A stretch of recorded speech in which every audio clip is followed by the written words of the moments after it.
Paul Boudreau. Je suis bénévole ici au CABA. Je suis membre du conseil d'administration depuis un peu plus de 2 ans. Et je suis architecte semi-retraité. Alors, l'automne dernier, j'ai eu du temps libre. Alors, j'ai fait 3 voyages. J'ai fait une semaine à Venise, suivie au mois de décembre d'une semaine à Prague et une semaine à Vienne. Alors, je pensais que ça pourrait intéresser des gens de voir, de se faire compter des voyages, de voir des photos des villes que j'ai visitées. Alors, j'ai proposé au CABA de faire une nouvelle série qui s'appelle « À la découverte ». Et ceci, c'est la première de cette série-là. Comme Julie l'a mentionné, il va y en avoir 2 autres un peu plus tard, ce printemps. Alors, j'habite à Saint-Ignace. J'y habite depuis maintenant plus de 10 ans. Alors, j'ai fait le voyage à Prague au début décembre, en compagnie de ma conjointe, Lucie, qui est à l'ordinateur, là, maintenant, dans le fond de la salle. Bonjour. Bonjour. Je vous surveille. Alors, on va commencer. Si vous pouvez baisser les lumières. OK. Alors, je vais vous expliquer d'abord la structure de ma conférence. Je vais commencer par vous indiquer comment se rendre à Prague, combien ça coûte, combien de temps ça prend. Après ça, je vais vous livrer des données sur la République tchèque, sur la ville de Prague. Je vais vous faire un bref résumé des 100 dernières années d'histoire de ce pays.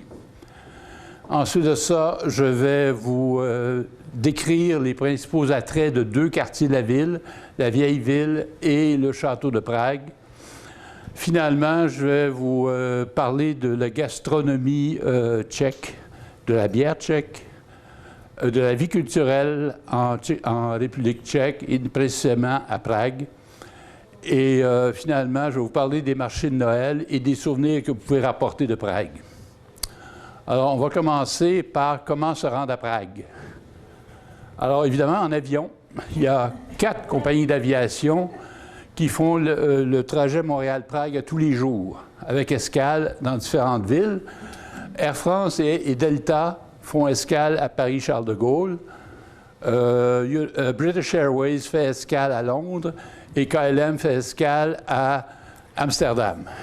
Bon. Le coût du voyage aller-retour est se situe entre 1100 et 1200 $. Le temps de voyage, incluant l'escale, se situe entre 10 et 12 heures.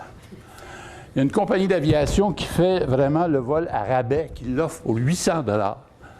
C'est Turkish Airlines, qui fait le vol avec escale à Istanbul avant d'arriver à Prague. Bon.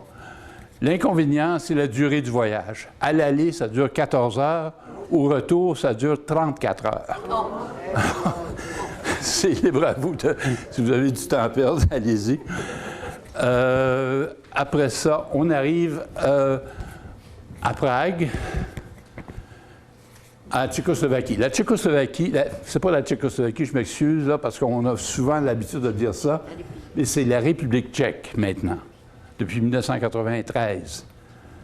Alors, la République tchèque est un pays d'Europe centrale qui se trouve aux confins d'autres pays comme l'Allemagne au nord, c'est-à-dire l'Allemagne à l'ouest, la Pologne au nord, la Slovaquie à l'est et l'Autriche au sud. Le pays est divisé en 2 régions, la Bohême à la partie ouest et la Moravie, qui est plutôt une région montagneuse à l'est. La population de la République tchèque est d'environ 10 250 000. Là-dessus, il y a 94 % des gens dont la langue maternelle est le tchèque. La République tchèque est un pays relativement prospère. De tous les ex-pays de l'Union soviétique, c'est lui qui est le plus prospère. La religion. Ils ont fait un sondage il y a quelques années pour connaître l'allégeance religieuse des Tchèques. Et on a été étonné d'apprendre qu'il y avait 34 % d'athées, plus 45 % de gens qui ne voulaient pas répondre à aucune question touchant à la religion. Et finalement, les catholiques, représente 10 % de la population, environ 1 million de personnes. Il y a 50 000 protestants qui, là-bas, s'appellent les Hussites. Je vous expliquerai plus tard pourquoi. Il y a 1500 juifs et 300 musulmans, environ. Bon. Après ça, on va arriver à Prague. Prague, en tchèque, se dit Praha, P-R-A-H-A. Et c'est une ville d'environ 1 250 000 habitants. Qui est située, c'est la capitale de la Bohême. Avant, ça a été la capitale de l'État, de l'Empire germanique romain.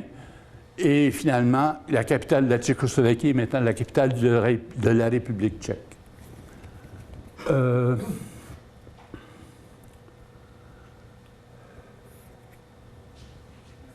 La ville est facile à visiter parce que c'est plat et c'est très compact. Tous les bâtiments ont à peu près 6 ou 7 étages de hauteur. Et là, on trouve de tous les styles d'architecture. On trouve du roman, du gothique, du classique, du baroque, du rococo, de l'art nouveau, de l'art déco et du moderne. Et cette ville-là est restée intacte depuis des siècles parce que pendant la dernière guerre, comme c'était la ville préférée d'Hitler, il ne l'a pas fait bombarder.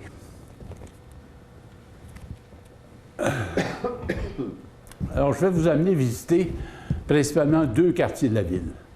Vous avez le quartier qu'on voit en vert pâle, à droite, qui est le quartier de la vieille ville, avec un petit îlot en vert plus foncé qui est le quartier juif. Il y a le fleuve qui s'appelle la Vltava, ou Moldau en allemand, qui sépare la ville en deux. Sur la rive gauche, on trouve le quartier riverain de Malastrana, et plus loin, sur la colline, on trouve le château de Prague. Bon, c'est très facile de visiter parce que, comme je disais, c'est plutôt plat. Mais par contre, s'il y en a qui le veulent, il y a un réseau de métro à Prague.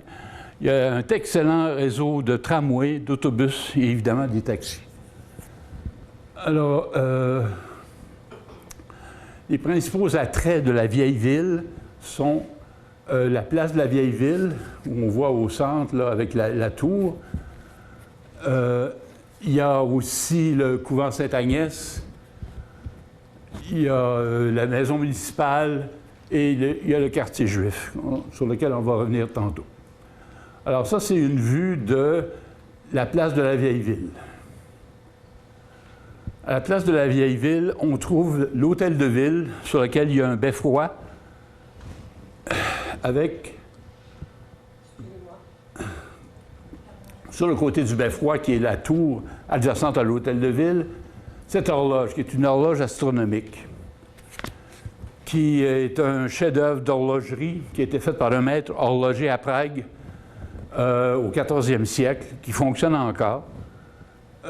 Cette horloge indique évidemment l'heure, le jour, le mois, la position du soleil, de la lune.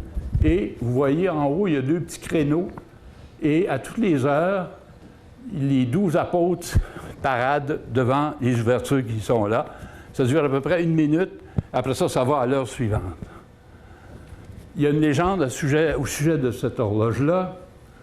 On dit que l'horloger, qui a fait un travail vraiment, c'est un chef-d'œuvre d'horlogerie, les élus municipaux de Prague étaient très heureux de son travail, mais ils craignaient qu'il aille répéter la même chose dans d'autres villes et qu'eux autres perdent l'exclusivité de cette horloge astronomique-là.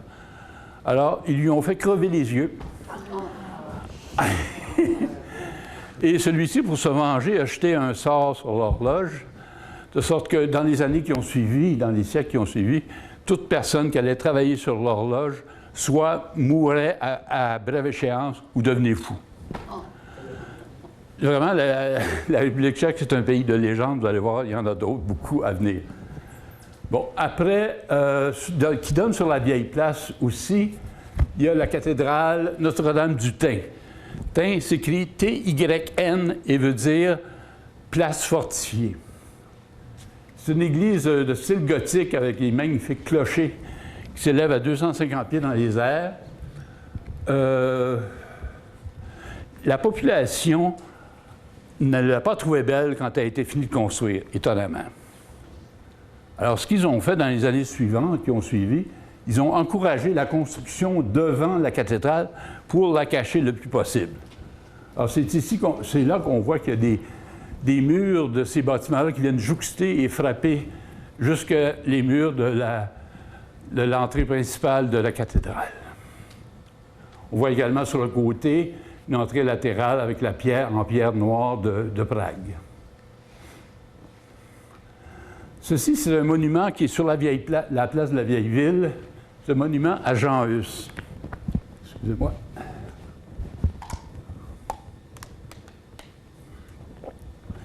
Jean Hus était un théologien du 14e siècle qui s'est montré critique de l'Église catholique, qui trouvait que la moralité de l'Église était douteuse, que l'Église s'éloignait de sa mission première.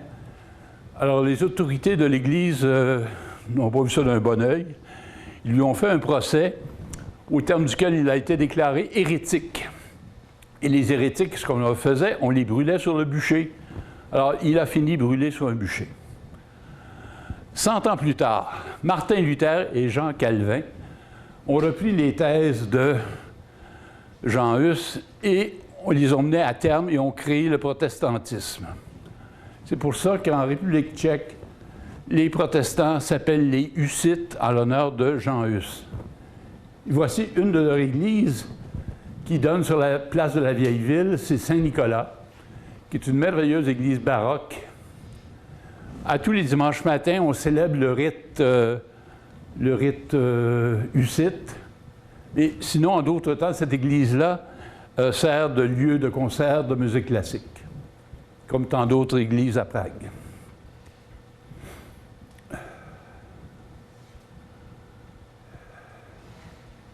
Bon, on va parler maintenant d'un autre attrait de la vieille ville, c'est la maison municipale. Sur le site de la maison municipale s'élevait jadis le palais royal. Ça a été habité par les rois de Bohême pendant une période au Moyen Âge d'à peu près 100 ans. Au bout de 100 ans, les rois ont voulu déménager dans le château de Prague, de l'autre côté du fleuve. Alors, ça a été racheté par un particulier, ça a passé au feu, ça a été reconstruit, l'armée a acheté le bâtiment.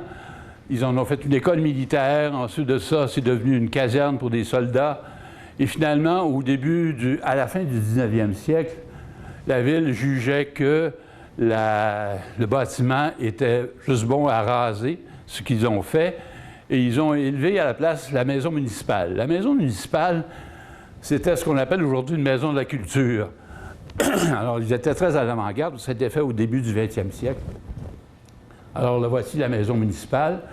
Là-dedans, on y trouve plusieurs salles de concert, entre autres une de 1100 places, des salles d'exposition, un restaurant, un café décoré dans le style Art Nouveau par Moucha.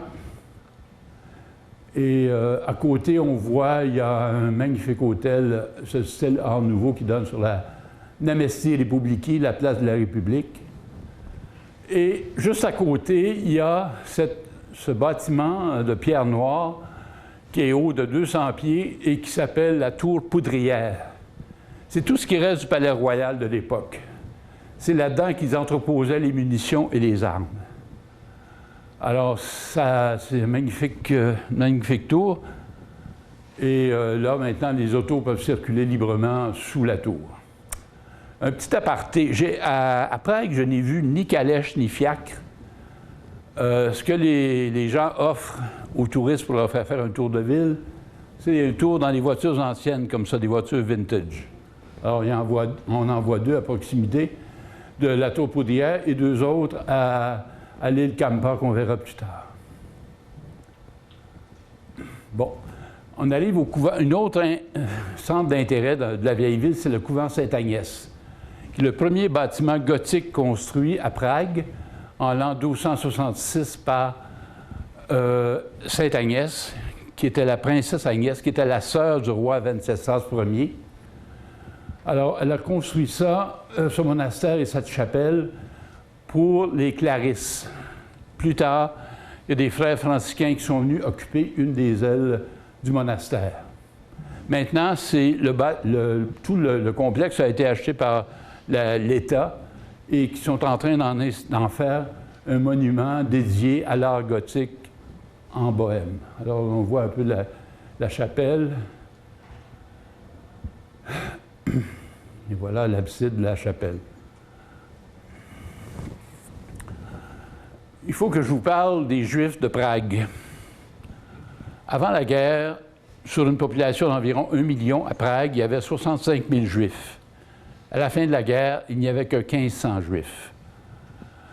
Plusieurs, je pense, ont quitté Prague avant l'invasion des nazis. Mais il faut dire aussi qu'il y en a plusieurs dizaines qui ont été exterminés dans les camps de concentration et dans les chambres à gaz. Ici, il y a 4 synagogues dans le quartier juif, qui est quand même un petit quartier. Et cette synagogue a été transformée en musée. Alors, les autorités de la synagogue se sont affairées à inscrire sur les murs à l'intérieur de la synagogue les noms de toutes les personnes qui sont décédées lors de l'Holocauste, qui venaient de Prague. Alors, vous voyez, les noms sont écrits débutent avec la lettre rouge, comme par exemple Pavel Peter, qui est né le 16 septembre 1933 et qui est décédé le 26 octobre 1941, donc à l'âge de 8 ans. Et ainsi de suite, tous les murs de la synagogue sont remplis des noms des victimes de l'Holocauste. On voit également à l'intérieur de la synagogue le nom de tous les camps de concentration où les Juifs ont péri. Alors, il y en avait beaucoup. Il y avait entre autres Dachau, Treblinka et Auschwitz. Bon, on voit une autre vue de l'intérieur de la synagogue. Adjacent à la synagogue, on voit le cimetière juif de Prague. Ce n'est pas un énorme terrain, c'est grand à peu près comme la moitié du parc Sainte-Geneviève ici à Berthier. Mais il paraît-il qu'il y a 12 000 sépultures dans ce parc. Il y en a plusieurs strates, plusieurs couches, semble-t-il. Et on voit les pierres tombales. Ce n'est pas étonnant de voir qu'elles sont dans un état si vétus. C'est qu'il faut savoir que la dernière personne qui a été enterrée dans ce cimetière l'a été en 1786. C'est donc dire, depuis ce temps-là, le cimetière est un peu laissé à l'abandon. Et voilà l'état des pierres qu'on y trouve. Il y a aussi d'autres façons de marquer le souvenir des Juifs qui ont péri pendant la guerre. On a trouvé sur un trottoir à proximité du cimetière juif cette plaque qui rend hommage à M. Mahler, c'est ça, qui est décédé à Auschwitz en 1942. Bon. Ça, c'est une photo de la synagogue espagnole qui est transformée en musée de l'histoire des Juifs à Prague. Et ça, et on voit c'est un très, très joli bâtiment avec des rappels des éléments architecturaux mauresques.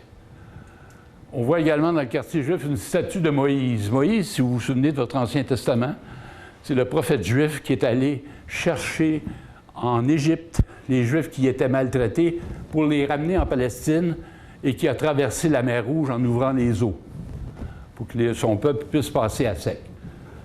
Je pense qu'il était fatigué de son voyage. Bon. Ceci, c'est l'ancien hôtel de ville, parce qu'il faut savoir que les Juifs sont à Prague depuis l'an 1000 à peu près. Alors, ils ont été évidemment l'objet de persécutions et de discrimination au fil des siècles. Rendu au XVIIe siècle, le roi était plus bienveillant. Là, il leur a accordé une autonomie administrative. Alors, ils ont pu s'administrer eux-mêmes dans le quartier juif. Alors, ça, c'était leur hôtel de ville, surmonté du clocheton avec l'horloge. À la fin du 19e siècle, parce que les conditions de santé publique n'étaient pas très bonnes, la ville a décidé de raser à peu près toutes les maisons du quartier juif, à l'exception des synagogues. Alors, ça a été reconstruit aussitôt, mais en mettant des égouts, des aqueducs, des canalisations de gaz, tous les services modernes qu'on connaît maintenant. Bon. Je vous amène maintenant dans un endroit qui est un peu à l'extérieur de la vieille ville, qui s'appelle la place Wenceslas. C'est un peu ce qu'on appelle les Champs-Élysées de Prague.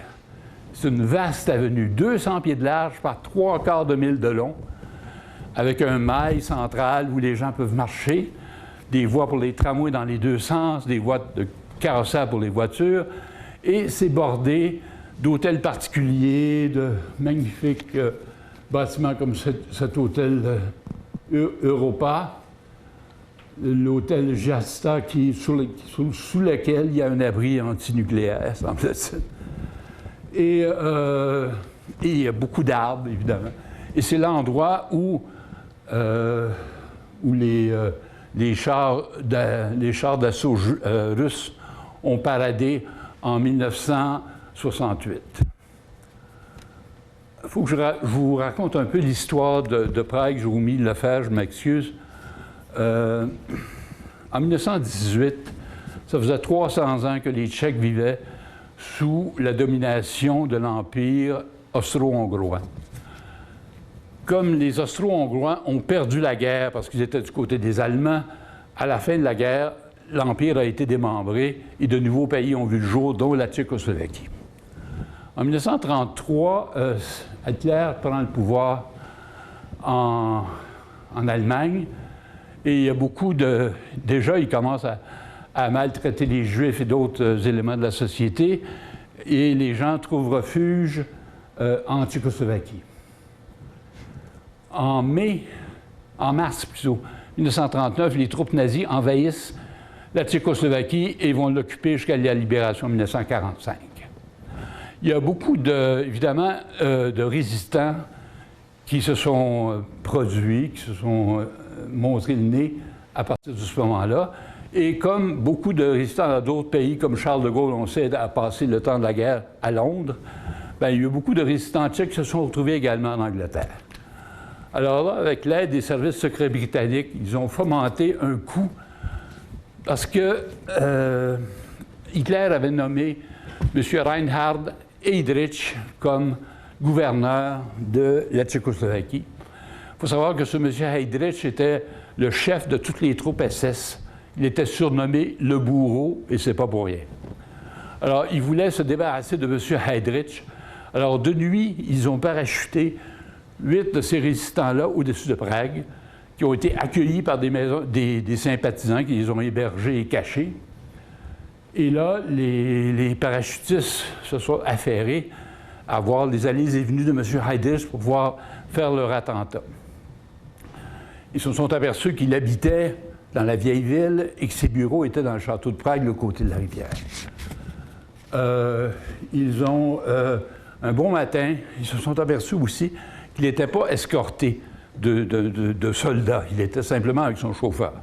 Alors, un bon matin, ils se sont postés en embuscade derrière un bâtiment et quand il est arrivé, ils sont sortis avec la mitraillette et une grenade et ils lui ont réglé son compte. Il est mort quelques jours plus tard. Ça a créé tout un émoi parce que c'était la première fois qu'un haut dirigeant nazi était assassiné de la sorte. Alors évidemment, les Allemands ont usé de représailles, ils ont brûlé des villages, ils ont assassiné les populations de ces villages-là. Je ne vous raconterai pas la fin de l'histoire parce que je vous inviterai à aller louer le film. Parce que dans le temps de Noël, ma conjointe et moi, on a pu louer un film au club vidéo ici à Berthier qui s'appelle L'Assassinat.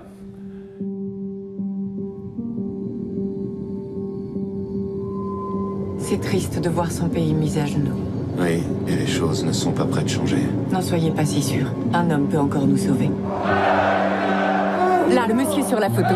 C'est notre chef qui va pouvoir sauver notre pays. Je cherche quelqu'un pour diriger le nouveau service de renseignement SS. Le renseignement exige d'être consciencieux et méthodique. Personne n'est plus consciencieux que moi et personne n'est plus méthodique. Le pouvoir a besoin d'hommes qui agissent dans l'ombre et qui sont prêts à tout pour protéger ses plus grands secrets. Seuls les meilleurs d'entre nous sont à même de rendre toute sa grandeur à la nation. Savez-vous quel surnom lui a donné le Führer? Il l'appelle l'homme au cœur de fer.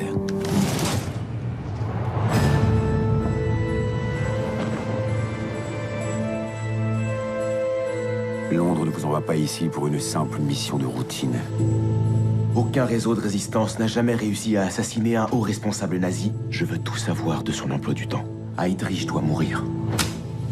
Nous sommes à l'aube d'une journée qui marquera l'histoire.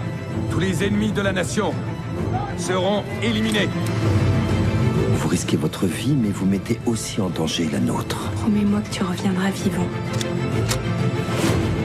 Les organisations de résistance seront détruites sans aucune pitié. Ça suffit! C'est une mission suicide. Est-ce que vous en avez conscience? C'est pas à eux de disposer de nos vies. Feu! Ils arrivent. Al-Hizar! Je reviendrai te chercher.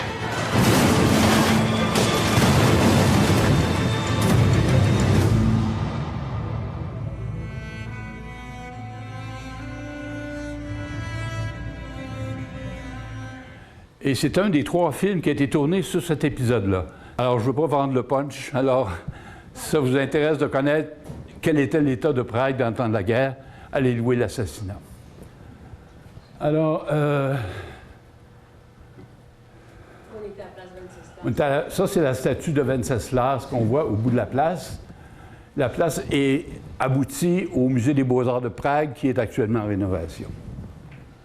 Bon, là, on va se transporter de l'autre côté de la rivière. On va aller au château de Prague.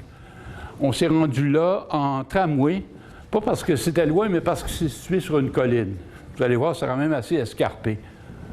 Alors, ce château de Prague, selon le livre Guinness, est le plus grand château de l'Europe. C'est facile à comprendre parce qu'à l'intérieur de ces murs, on retrouve une cathédrale et une basilique, en plus de le château lui-même. Comme c'était le siège des rois de Bohême, puis ensuite de ça, des empereurs de l'Empire germanique romain, la résidence des rois de Bohême et également des présidents de la Tchécoslovaquie et maintenant de la République tchèque, il y a toujours des gens, des courtisans qui veulent se coller contre le pouvoir. Alors, il y a des gens qui se sont fait construire des petits hôtels particuliers comme ça à l'entrée du palais du château de Prague pour pouvoir avoir un accès facile à la direction du pays. C'est un endroit qui est gardé par des militaires. Il faut passer à travers un détecteur de métal. On voit ici, il y a des soldats d'apparat, mais aussi, c'est la relève de la garde. Et on voit aussi, il y a des militaires plus modernes qui gardent le château de Prague. On pénètre dans le château et là, on se retrouve à l'intérieur d'une grande cour intérieure, la première cour. Après ça, on prend un passage, on se retrouve à l'intérieur de la seconde cour. Et encore là, on passe à travers un passage et on se retrouve devant la cathédrale Saint-Guy, que voilà. C'est une cathédrale évidemment gothique, avec ses hautes tours. C'est un gothique flamboyant. Et on voit, il y avait une crèche de Noël sur le côté droit de l'église. Bon, ça, j'ai fait de la photo. C'est un peu d'intérêt personnel. J'ai cru comprendre que le personnage de gauche était un architecte qui présentait une maquette à son client, qui semblait être un grand seigneur. Et le seigneur dit « Oh, non, c'est trop cher, retourne à ta planche à dessin. » Bon, ici, on voit une rosace à l'intérieur de la cathédrale. Et ça, c'est un élément baroque, évidemment, qui a été rajouté dans les années subséquentes. Ça, c'est le tombeau en argent massif qui pèse 2 tonnes de Saint Jean Nepomucène, qui était un prêtre qui était rattaché au diocèse de Prague et qui était le confesseur de la reine Sophie, qui était la femme du roi Venceslas IV. Le roi Venceslas IV était particulièrement détesté parce qu'il était imprévisible, bourru, alcoolique, et il croyait que sa femme le trompait. Alors, un jour, il a fait venir Saint Jean de Nepomucène, qui était le confesseur de la reine, pour lui poser des questions. Il dit « Est-ce que ma femme me trompe ?» Saint Jean de Nepomucène dit « Écoutez, Majesté, je ne peux pas vous révéler les secrets de la confession. C'est sacré, la confession, c'est secret. » Ah, le roi ne l'a pas pris. Il s'est choqué, il a piqué une sainte colère, il a fait venir ses soldats, ils ont dit « Débarrassez-moi de cette fripouille ». Alors, ils l'ont pris, ils l'ont amené sur le pont Charles et ils l'ont jeté en bas du pont Charles dans la rivière. Et la légende veut, encore là une légende, qu'au moment, à l'endroit où Saint Jean de Nepomucène a frappé l'eau, il y a un éclair qui s'est produit et il y a une couronne avec 5 étoiles d'or qui est apparue. Alors, quelques années plus tard, les catholiques ont pris ces ossements, ils l'ont mis à l'intérieur de ce tombeau en argent massif à l'intérieur de la cathédrale Saint-Guy. Bon, on voit aussi ce triptyque qui regorge d'or dans le maître-autel. On voit des très belles tapisseries sur les murs de la cathédrale. Bon, ça s'appelle la ruelle d'or. Encore là, une légende. Le roi de Bohême, dont c'était le château, était très riche. Alors, la population croyait qu'il y avait ces maisonnettes-là, le long du mur d'enceinte, et la population croyait que le roi abritait là-dedans des alchimistes qui transformaient du vulgaire métal en pièces d'or. Et c'est pour ça que, semble-t-il, que le roi était aussi riche. Mais non, ces maisonnettes ont été construites pour loger les archers qui devaient défendre le château. Ce sont vraiment des maisonnettes toutes petites, on dirait des maisons de nains. C'est vraiment étouffant quand on rentre là-dedans, tellement c'est petit. Mais finalement, ça a logé, une fois les archers partis, ça a logé des artistes, des artisans, et éventuellement les pauvres de la ville sont venus habiter de ces maisonnettes-là. Alors ça s'appelle la ruelle d'or. Et on trouve toutes sortes de choses, de souvenirs, comme cet engin de guerre plutôt moyenâgeux. On trouve également des statues de l'époque romane.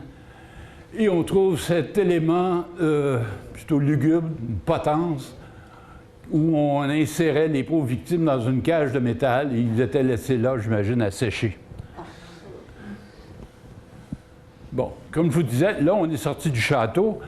Comme je vous disais tantôt, c'est sur une colline et les rues sont très à pic. La preuve, cette rue-là a été transformée en escalier. Bon, on descend tranquillement vers Malastrana, qui est la bande riveraine le long du fleuve. Et chemin faisant, on rencontre l'église Saint-Nicolas, qui n'est pas l'église du site de tantôt, mais une autre église catholique cette fois-ci, qui est occupée par les Jésuites. On voit la coupole à l'intérieur qui est magnifique. C'est une belle, belle église baroque. C'est la plus belle de Prague, je pense. Et si on peut revenir en arrière voir le clocher de l'église, on voit le clocher du côté droit. Et semble-t-il que dans le temps de la guerre froide, les communistes avaient installé quelqu'un pour épier l'ambassade américaine qui était tout proche de l'église. Alors, comment on a su ça? C'est qu'à la fin du régime communiste, ils ont découvert qu'ils avaient installé un urinoir pour la personne qui guettait dans le haut du clocher. Bon. Tant qu'à être du côté de la rive gauche, on va faire la tournée. Ici, ça s'appelle...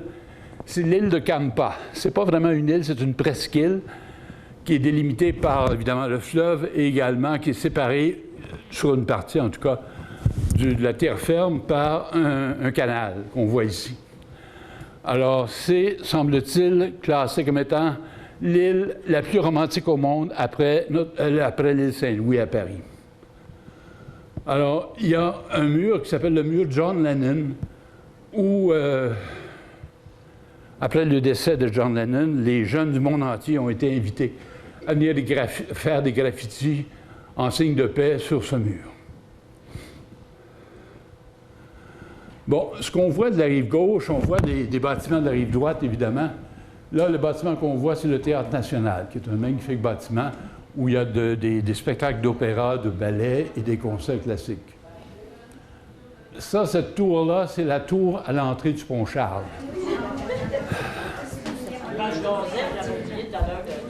Alors, j'avais commencé à vous parler du pont Charles, qui est un des attraits de Prague, qui est un très beau pont, qui a été conçu par cet homme, le roi Charles IV, qui a régné relativement peu longtemps, seulement une dizaine d'années, mais qui a fait beaucoup pour l'embellissement de Prague. C'est lui, entre autres, qui a créé la place Venceslas qu'on a vu tantôt. Et en 1434, il y avait un pont en bois qui traversait la rivière, qui reliait la vieille ville avec Malastrana, et la crue des eaux l'a emporté. Et le roi s'est affairé tout de suite après à reconstruire le pont, mais cette fois-là en pierre. Et depuis ce temps-là, ce pont-là est debout et n'a pas bougé. Du côté de la vieille ville, il a érigé cette tour de style gothique en pierre de Prague, en pierre noire de Prague, qui est finalement comme une espèce d'arc de triomphe, et ça signale, pour les gens qui viennent de la rive gauche, leur entrée dans la vieille ville. Alors, au 16e et 17e siècle, les catholiques de Prague ont décidé d'ériger des statues religieuses sur le pont. Alors, vous avez chaque pilier du pont, ils ont installé une statue, de sorte qu'il y a 28 statues tout le long du pont. Des statues religieuses, soit la Vierge, le Christ, ou les différents saints qui sont populaires en République tchèque. Entre autres, ici, je suis devant la statue de Saint-Jean Nepomucène, dont je vous ai raconté l'histoire tantôt. Et encore là, une légende veut que si on frotte la statue, ça nous porte bonheur et on est assuré de retourner un jour à Prague. Alors ici, on voit les statues de la Vierge. Il y avait sur le pont, c'est un pont qui est piétonnier, hein, il n'y a pas de véhicule qui circule là, c'est tout fini en pavé. Et il y avait un petit orchestre de jazz qui s'exécutait sur le pont. Il y avait quand même, en plein mois de décembre, il y avait quand même pas mal de monde sur le pont. Alors, ça c'était épouvantable au mois de juillet, là, j'ose pas y penser. Alors, on traverse la Vladva, qui est la rivière qui sépare les deux berges. Sur la Vladva, il y a des petits bateaux qui font des croisières d'1 heure, 2 heures, 3 heures, le matin comme le soir. Il y en a même certains sur lesquels on peut prendre des repas, tout en se promenant sur les berges. On voit à gauche, le long de la rive, toute une série de cygnes qui s'ébattent dans l'eau de la Vladva. Bon, on voit, là, ici, on arrive à l'extrémité du pont, du côté de Malastrana. On voit le château de Prague dans le haut, avec la cathédrale Saint-Guy. Voici d'autres statues sur le pont. Bon, ça, c'est les tours du côté de Malastrana, à l'extrémité du pont. Bon, je vais vous parler maintenant de la gastronomie tchèque et de la bière tchèque. Comme le peuple tchèque a vécu pendant 300 ans à l'intérieur de l'Empire austro-hongrois, ils en sont venus à prendre les habitudes alimentaires des Allemands et des Autrichiens. Alors, ils préfèrent la viande de porc et de bœuf. Ils ont également... Ils mangent la caractéristique, dans les restaurants, vous allez trouver quand même du poulet, du canard, du cerf même.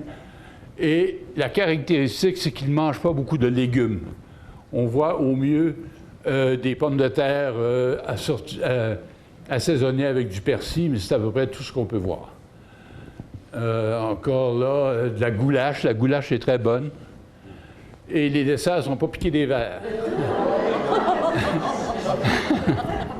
Ceci, c'est un sundae qui s'appelle Danemark, qui est fait de la crème glacée à la vanille, de crème fouettée et de chocolat chaud fondu. C'est pas vilain. Bon, il y a aussi la bière tchèque, qui est de renommée mondiale. Entre autres, la plus populaire étant la Pilsner Urquell, et il y a aussi la Gambrinus. Ce sont deux... Il y a 100 brasseries actives en République tchèque.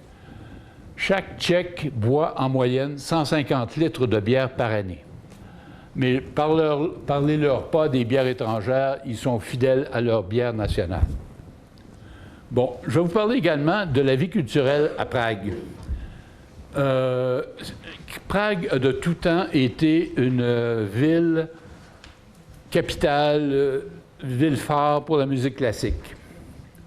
On voit ici l'immeuble qui est le Conservatoire de musique de Prague, qui s'appelle le Rudolfinum, qui est en bordure de la Vladva, à peu près à la hauteur du quartier juif. Et ce magnifique immeuble du 19e siècle abrite les locaux, c'est le siège social de l'Orchestre philharmonique de Prague.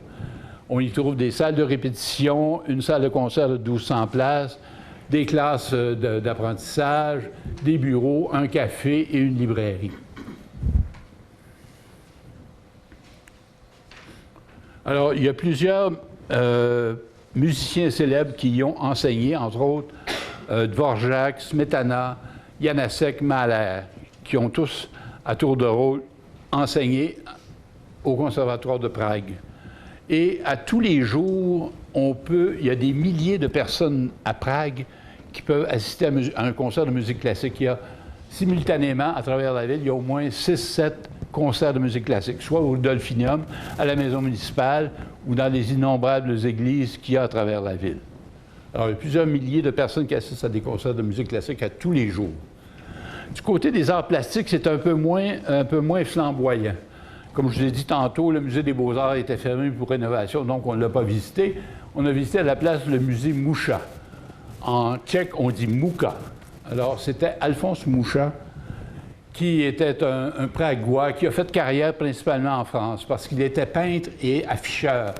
Alors, il a fait en France les affiches pour annoncer les spectacles de la fameuse actrice française Sarah Bernard.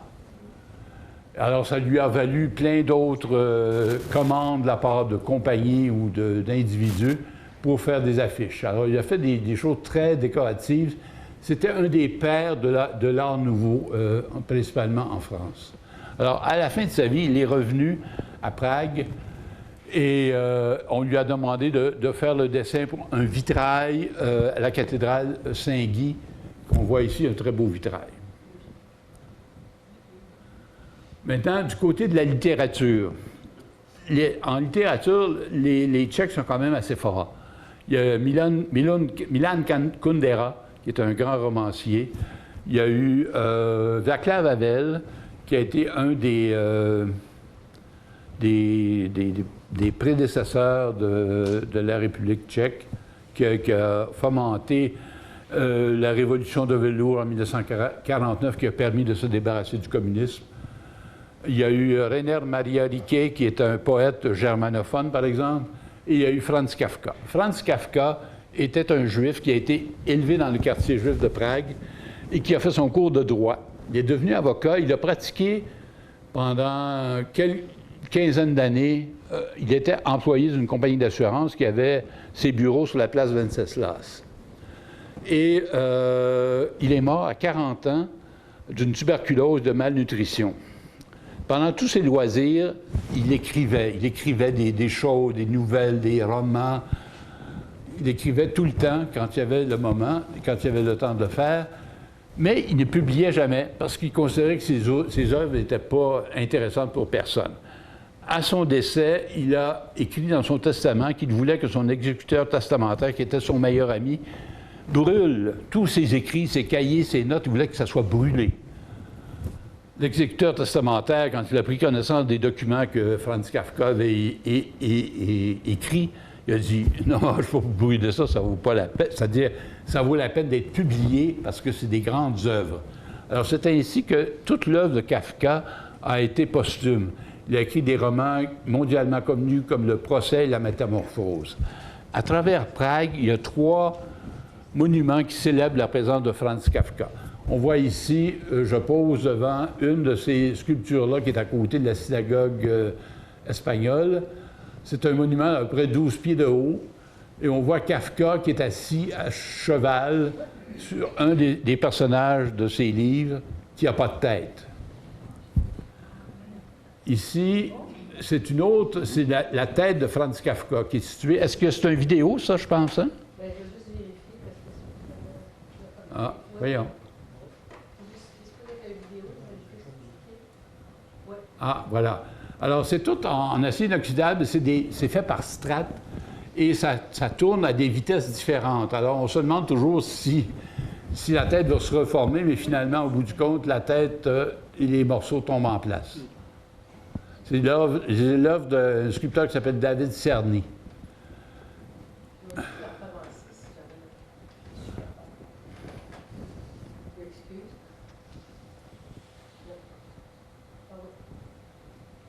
C'est vraiment impressionnant, ça.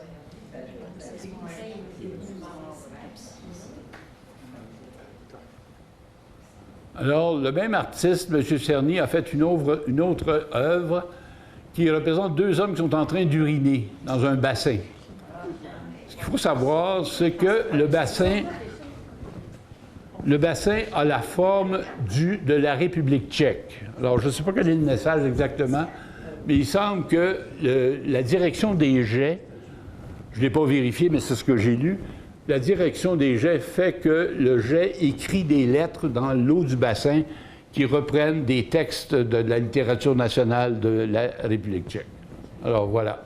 Et ça se situe juste à l'entrée du musée Franz Kafka sur l'île de Kampa.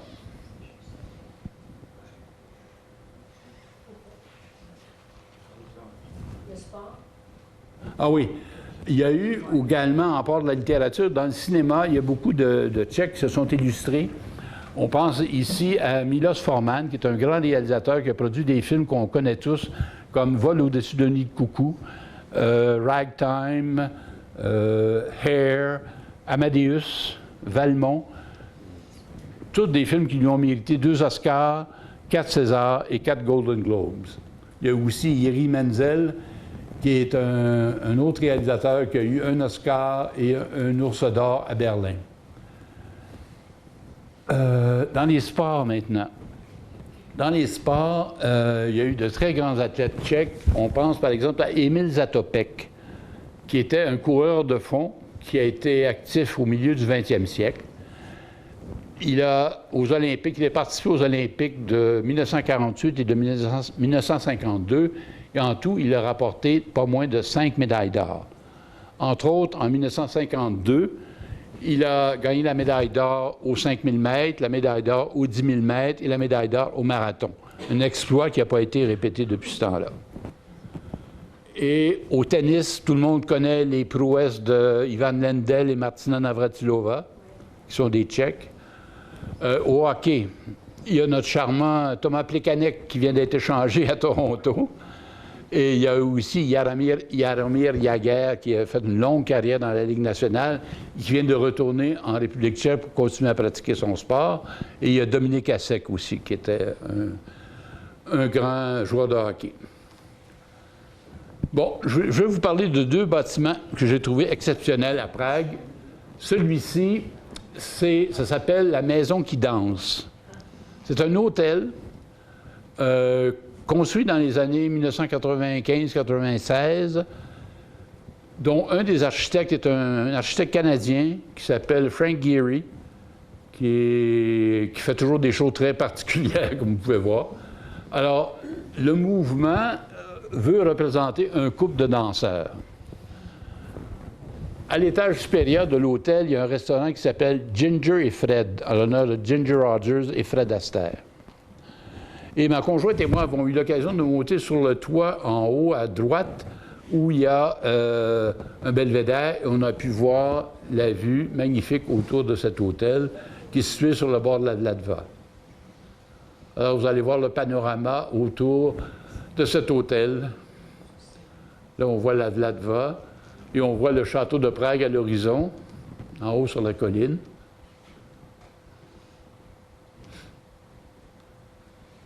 Maintenant, une vidéo dans l'autre direction.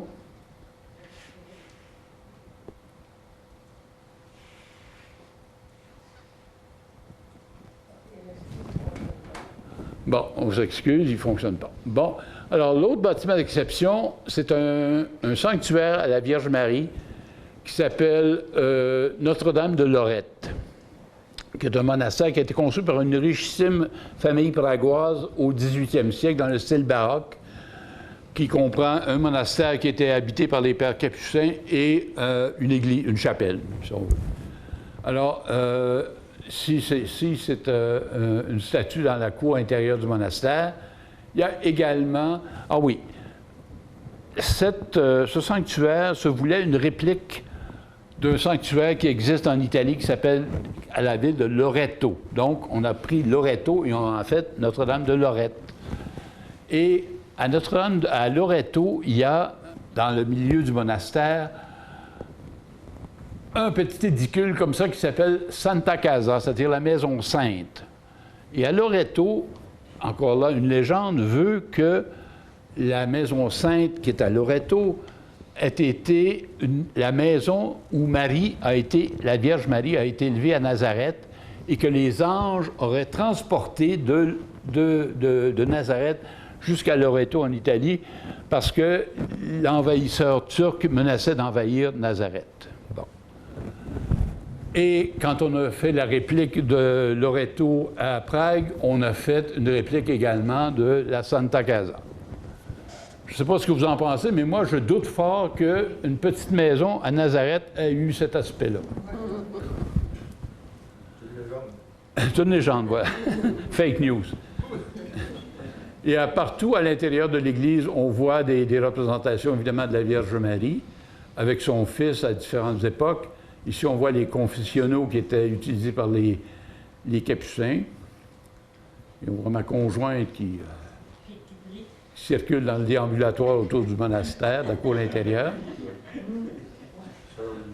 Bon, c'est une église, évidemment, de style baroque, comme on peut voir, et on voit partout des images de la Vierge.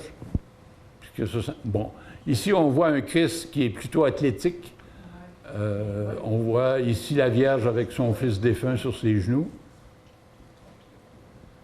Et on voit la tour du monastère qui est de style baroque, tout à fait. Bon, maintenant, je vais vous parler des marchés de Noël, enfin. Les marchés de Noël, c'est une tradition d'Allemagne et d'Europe de l'Est, et d'Europe centrale surtout, qui existe depuis plusieurs siècles. Ici, on commence juste à avoir des marchés de Noël dans quelques municipalités du Québec. Bon. Mais là-bas, c'est une tradition séculaire. Alors, la période où les kiosques de Noël s'installent, c'est à partir de la première semaine de l'Avent à aller jusqu'au tout début de janvier. Alors, c'est tous des petits kiosques en bois avec des toits de métal. Et on voit dans le milieu, ils s'installent un peu partout en ville, partout où il y a de la place. Il y en avait beaucoup dans la place de la Vieille Ville. Il y en avait près de la maison municipale, il y a la place de la République. Et on avait même à l'intérieur du château de Prague et à la place Venceslas, évidemment. Alors, on voit l'aspect, le soir, c'est plein de monde. Dans le milieu de la vieille place, on avait installé une espèce de promontoire d'où on pouvait avoir une vue plongeante sur les kiosques autour. Ceci, c'est une crèche que j'ai photographiée qui était à l'île de Campa. Alors, voici la vue qu'on avait du promontoire à la place de la Vieille Ville. On voit partout des kiosques et plein de gens qui circulent. Alors, qu'est-ce qu'on vend dans les kiosques des marchés de Noël? On vend de l'artisanat traditionnel, évidemment, mais aussi des produits comme du jambon. Il y avait la photo précédente, il y avait du jambon de Prague. Ici, il y a du chocolat de Prague. Il y a également un plat qui est très populaire, c'est des trilnik. C'est de la pâte sucrée qui est enroulée autour d'un tube, comme on peut voir là, sur la photo, et qui est mis à cuire au-dessus d'un treillis. J'en ai même vu qui enrobait l'intérieur de la pâte avec du Nutella. J'ai pas goûté. On vend également des marrons chauds, comme ma conjointe est amateur de marrons chauds. On la voit ici attendre d'être servie. Il y a aussi, on peut boire du vin chaud à Prague, dans les marchés de Noël. Moi, j'avais jamais bu du vin chaud avant, mais j'ai vraiment appris à aimer ça. Et depuis qu'on est revenu, j'en ai servi à plusieurs de mes amis, dont 2 qui sont ici, et qui pourront attester que c'est vraiment délicieux. C'est fait avec un vin rouge qu'on ne fait pas bouillir, mais qu'on fait chauffer en y ajoutant des épices comme de la cannelle, de la muscade, de l'anis étoilé, et même un peu de sucre et des fruits, un peu de fruits comme de la pomme, de la poire. Et c'est magnifique, ça réchauffe quand on est dehors. Là, il faisait autour de 0 à Prague quand on est allé. Alors, c'est vraiment très, très sympathique. Et les musées, les marchés de Noël, en tout cas à Prague, j'ai remarqué que vers 4h30, 5h, en fin d'après-midi, quand la noirceur tombe et que les gens sortent des bureaux, il y a beaucoup de gens qui s'agglutinent autour des marchés de Noël, des collègues de travail qui vont prendre un 5 à 7 ensemble, par exemple, en buvant du vin chaud. Et on peut également faire des repas complets dans les marchés de Noël.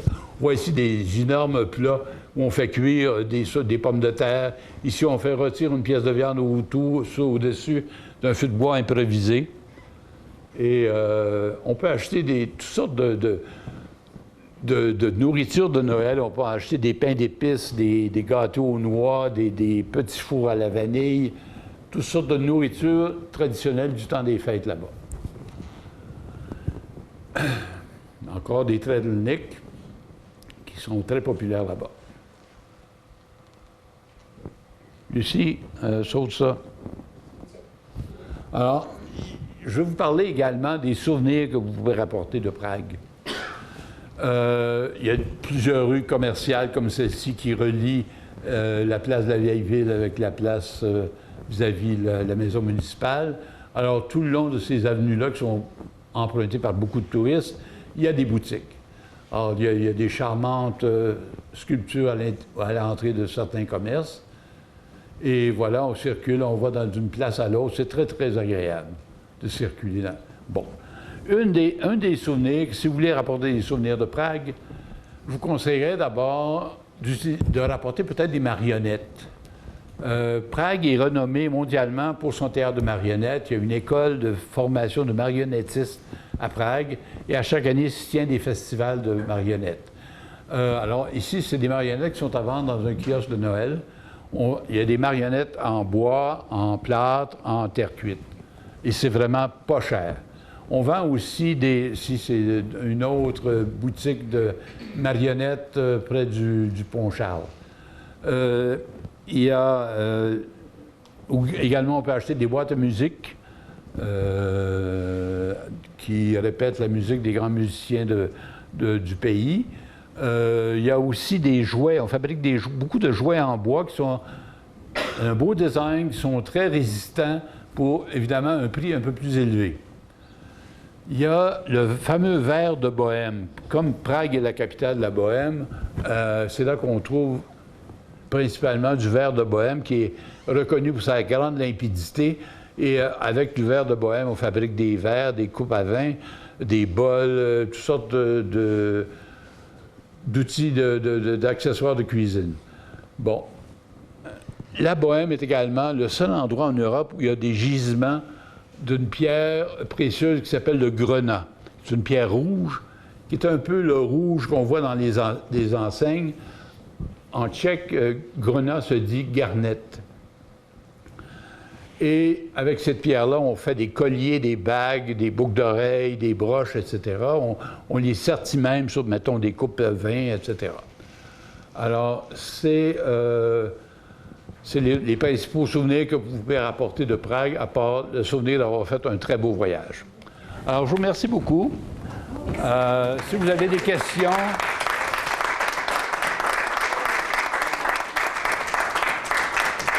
Si vous avez des questions, ça me ferait plaisir d'y répondre. Oui, madame. J'aurais aimé ça vous avoir comme guide à Prague. Moi-même, j'ai pris un guide. C'est que tantôt, vous avez parlé pour les avions. C'est que maintenant, Air Transat va direct. Oui, c'est ça que j'ai dit. À 870 $, sauf qu'il ne l'offre pas l'année longue. Seulement à partir d'avril à octobre à peu près. Ça me semble que j'ai dit les heures. Non, c'est direct, ça fera à peu près 8 heures. Mais les repas sur Air Transat sont plus ordinaires. Oh, je vous recommande Air France. Ah, oui, ils sont associés avec Air France. Oui, c'est ça. Oui, monsieur, vous avez une question? L'accueil peut être dans un moment touristique, il y a moins de touristes dans le temps Ben, je sais pas. Mais c'est plus au niveau de l'accueil des gens au regard des touristes. Un accueil chaud, chaleureux. Ouais, chaleureux. Il n'y a pas grand monde qui parle français là-bas, je peux vous le dire. On se débrouille surtout en anglais. Mais nous autres, quand on est arrivés, on a pris un taxi à l'aéroport de Prague pour se rendre au centre-ville. Et on est tombé sur un Tchèque qui parlait ni français ni anglais. Mais on s'en a réussi à se rendre finalement quand même. Alors. Des gens très chaleureux, très sympathiques. Ils ont l'air heureux. Moi, je pense qu'ils ont l'air heureux. Oui. Oui. Au côté température, j'ai remarqué que les photos, la plupart du temps, étaient assez sombres. On ne voit pas beaucoup de soleil. Bien, effectivement, il n'y a pas fait de soleil tout le temps qu'on était là, peut-être une journée ou deux seulement. La température, la météo se situait entre, mettons, 0 et 5 degrés à peu près. Et en tout cas, depuis que je suis revenu, je surveille la température qu'il fait là-bas. Et je pense qu'ils n'ont pas eu de neige à Prague de l'hiver. C'est ça. Je dis, c'est très, très humide. Ah, c'est ça, hein? Ouais. Il faut y aller, en décembre, il faut y aller habillé comme en hiver, comme aujourd'hui. Et puis même si on est bien habillé, on n'est pas habitué à cette forme d'humidité. Puis comme on est toujours dehors, on est transi à un moment donné. Une chance qu'il y a du vin chaud, parce que là, on se réchauffe, puis on est capable de continuer. Puis la chose qui a été intéressante, je m'excuse, pas tu l'as mentionné, on a eu une guide. Et ça, c'est vraiment, je suggère à tout le monde qui voyage n'importe où. On a eu une guide juste pour Paul et moi à pied. Donc, on a fait avec elle la vieille ville et le quartier juif. Et tout ce qu'elle peut nous raconter, on ne peut pas le lire dans tous nos livres. C'est pas vrai qu'on retient tout, c'est impossible. Donc, toute l'histoire de Prague, des Juifs, c'est elle qui nous raconte. Puis c'est vraiment, vraiment intéressant. Puis c'est vivant. Puis elle nous pointe l'œil vers des choses qu'on ne remarquerait même pas. Parce qu'il y a trop d'éléments à regarder. Là. Ça, c'est vraiment super intéressant à faire quand on est en voyage. J'ai oublié de mentionner quelque chose. Depuis que je suis revenu, je me promenais sur Internet et je suis tombé sur la page, le site web de Radio Prague, qui est un poste de radio qui diffuse en plusieurs langues. Et je suis tombé, entre autres en français, et je suis allé voir sur leur page en français, et il y avait un reportage sur la République tchèque et le Québec. Alors, je suis allé écouter l'émission qu'ils avaient enregistrée à ce moment-là, qu'ils avaient diffusée, et c'est là que j'ai vu qu'ils racontaient qu'au Québec, il vit actuellement à peu près 3000 Tchèques, qu'en République tchèque, il y a environ 300 Québécois, dont votre fils, madame. Oui, c'est ça, il y a à peu près 300. Bien, c'est ça dont tu parlais. Il y avait un Mathieu qui vient de la Montérégie qui était interviewé dans l'émission et qui racontait ce qu'il avait frappé quand il est arrivé là-bas. C'est l'entraide qui existait entre les francophones. Des alliances pour t'aider à t'acclimater et à apprendre les us et coutumes et la langue du pays, surtout. Et il y avait une autre aussi, une Patricia qui vient de la Rive-Nord de Montréal, qui racontait qu'elle communique avec ses parents au Québec, souvent par Skype. Et ce qui lui manquait le plus, c'était de pouvoir sortir chez elle avec ses patins à la main, traverser la rue et d'aller patiner dans le parc en face de chez elle. Ça, elle disait que ça lui manquait beaucoup. Alors, c'est très intéressant de savoir qu'il y a beaucoup d'étrangers qui émigrent, parce que c'est un pays qui est très prospère. Nous autres, on a loué un appartement d'un Français qui habite à Prague depuis 15 ans et qui s'est parti une boîte de publicité et qui, l'année passée, a acheté une péniche et qui, avec sa petite famille, habite sur une péniche sur la Vladva. Alors, voilà. D'autres questions? La période des fêtes, est-ce que les traditions au niveau des repas, c'est différent? C'est la nourriture est vraiment pas comme chez nous. Comme Paul le disait, là, il y a beaucoup de sauces. De différentes viandes. La sauce, il faut l'écouter. Les photos qu'on a vues, on voyait des oignons rouges puis des patates. Mais si on a le goût d'un petit légume vert, il n'y en a pas. Non, c'est très différent. Ouais. C'est bon, mais je vous dirais que ça manque quand même de légumes. Ouais, c'est la tradition de le dindon. Non, puis on est... C'est sûr que quand si on est dans les familles, j'imagine que il y en a des traditions, mais là, on le voit pas parce que dans les restaurants, c'est un peu différent. Là, c'est pas tout à fait pareil. Mais on aurait aimé ça avoir de la neige. Oui. Pour la féerie, quand on est le soir Ben dans oui. les marchés de Noël avec toutes les lumières, là, on souhaitait de la neige. Oui, il n'y en a pas. C'est très féerique, les marchés de Noël. Vous avez une question, madame? Oui. Moi, j'aimerais savoir quel est le plus beau souvenir que vous rapportez. Pas un cadeau, là, un souvenir. Qu'est-ce qui vous a ému le plus de ce voyage? Oh non, c'est toujours quelque chose. Je ne sais pas, honnêtement, j'ai jamais pensé. Moi, je ne suis pas architecte, mais c'est l'architecture qui m'a beaucoup impressionné. C'est la beauté des bâtiments à Et Prague. Quand on va dans des cafés, le café de la place municipale, qui est art déco, là. Art nouveau. Art nouveau, excuse-moi, parce qu'il y a une différence entre art déco et art nouveau. Tu pourras l'expliquer si les gens veulent le savoir. Ça, c'est art nouveau aussi. Mais tu pourras l'expliquer. Mais c'est super intéressant d'être là à 2 heures de l'après-midi. On prend une petite pause, puis on prend un café, un thé, un gâteau, et dans un environnement féerique. C'est ça qui est intéressant. Moi, c'est ça que je retiens, c'est tout l'environnement. Et Prague, c'est aussi, c'est pas grand, donc il y a une intimité dans cette ville-là. On ne se perd pas. On s'est perdu, mais en principe, on se perd pas. Oh, la première journée. À cause de lui, là, non. On se perd pas parce que c'est petit, il faut se faire. Vraiment, c'est vraiment fantastique. Nous autres ici, quand travailleurs, c'est la route au Sardin. Eux autres, c'est de la carte grillée. La carte? La carte. Tu vas au coin des épiceries, ils ont des gros bassins d'eau dehors. Les messieurs, ils ont leur tablier plein de sang. Ils coupent ta carte et ils te font des filets avec ça. Ah, oui, c'est vrai. Nous Bon. autres, on jette ça à l'eau, eux autres, on va manger la carte de grillée. OK. Une autre chose remarquable, c'est les femmes. Hein, les femmes sont grandes, sont vraiment grandes. Moi, je suis quand même pas petite, là, mais c'est... Surtout la jeune génération, là, c'est 5 pieds 10 en montant. C'est vraiment... c'est Ah, oui. remarquable de voir la grandeur des femmes.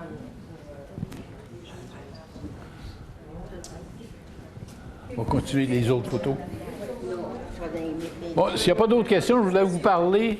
Oui, madame, vous avez une question? OK, d'accord, tantôt. Je voulais vous parler de la prochaine conférence qui va avoir lieu le 29 mars, même place, même heure. Ça va porter sur Vienne. Vous baissez les lumières? Alors, Vienne est renommée pour ses cafés, entre autres, et ses bonnes pâtisseries. Vous êtes allé à Vienne aussi? OK. Alors, ici, c'est le Palmenhaus. C'est le café qui a été aménagé à l'intérieur des serres du château d'Hofburg. Ici, c'est le vieil hôtel de ville de Vienne, autour duquel et devant lequel se sont installés des marchés de Noël. Ici, c'est la princesse Sissi qui a permis que je fasse cette photo-là d'elle, à condition qu'elle me tourne le dos. Alors, on a visité les appartements de la princesse Sissi. Moi, je suis contre la monarchie, mais je vous dirais une semaine, là, j'accepterais. La princesse Sissi, j'accepterais. Ici, c'est le château d'été de Sissi. C'est le palais de Schönbrunn. Bon, ici, il y a des calèches à Vienne, qu'on veut voir des fiacres.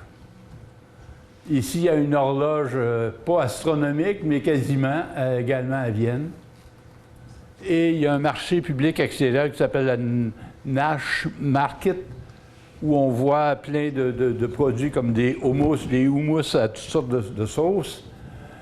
Vienne est également une ville d'art, où on voit beaucoup de beaux musées d'art. Ici, c'est le palais du Belvédère. C'est la cour qu'on avait. C'est la vue qu'on avait du Belvédère supérieur.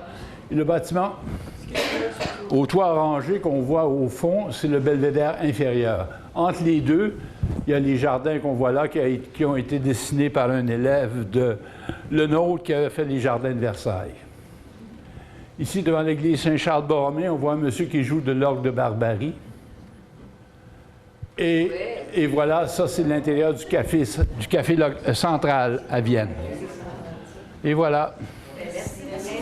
Au plaisir de vous revoir.